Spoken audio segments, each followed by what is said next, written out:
Hi, this is Acme with the Bulletin Board Heroes here at Box Markets for Tuesday, the 16th of November. Starting off with African Pioneer with the Signs of Life. We bounced off the main 2.2 pence support for the third time, basically, in the last few months. Just looking for, a weekly close above the 200-day moving average at 3.16 pence. If we can get that, then it is up to the long-promised 5 pence area, which is the top of the rising trend channel from back in June. Obviously, we don't want to see the shares fall back below 2.2 pence anytime soon. Bit of bullish divergence in the RSI window as well, backing the idea that this time we could see the shares break to the upside with that rising momentum line there in the oscillator window. Moving along to Alpha Growth, which I think I've covered a couple of times in the recent past. Worth having a look again on rather a dull day overall. Here we've got a situation where the shares have bounced off the 50-day moving average again at 2.9 pence, and above that we're looking towards that line of resistance from July as high as 4.1 pence. Obviously that would take out the 200-day moving average at 3.85 pence, but it looks as though we've got an RSI bounce at neutral just around the 50 level, and that backs the idea of a rebound while we're above the 50-day moving average. On to Sharad, where there's actually been some decent news today, encouraging results. What is encouraging, I suppose, also is the way that the shares have actually delivered. Well, they actually delivered an island reversal, so they gapped down at the turn of the month and then gapped up last week. While we hold above the 20 pence area, and especially while we've got that mildly bullish divergence line there from back in September, we're looking for a push towards, I suppose, the mid to upper 20s, maybe 26, 27, something like that, as soon as the end of the year. If you're cautious on the shares, obviously wait for either a break of the 50-day moving average at 22 pence or that line of resistance from April at 22 and a quarter pence. On to a stock which has been doing rather well of late in terms of being a recovery situation, C4X.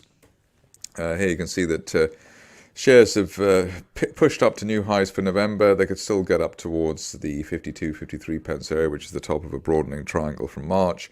Time frame on that as soon as the end of next month, which is obviously the end of the year. Worth looking at Eurasia Mining today. Clearly a rather strong day yesterday and a pretty strong day today as well.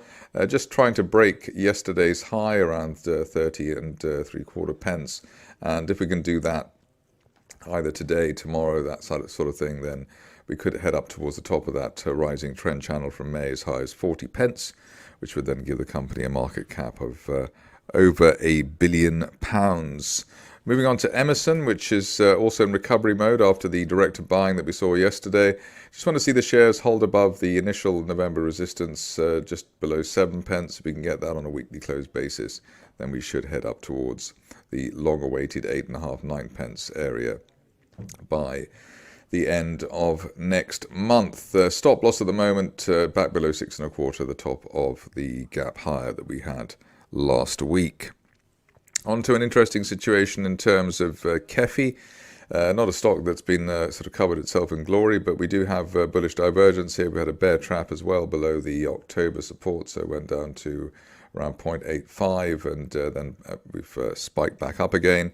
That suggests that we could at least see the shares trade back to the bottom of the gap, the September gap at 1.3 pence, even if they fail again after that. So bear trap reversal seems to be on the cards there. On to Kavango, and here you can see that we've got a nice bear trap rebound from just below the 50-day moving average. That's currently rising at 5.2 pence and above the 50-day line, looking towards the top of that rising trend channel from back in December last year as high as 8 pence, perhaps as soon as the end of December this year. On to Okia, which has been making decent recovery moves of late. I think we had options granted, and then we've also had a gap to the upside, which remains unfilled, which is always good news. Also, the rising 50-day moving average. Now we're looking to see whether last month's resistance at 6.75 can be broken on a weekly close basis.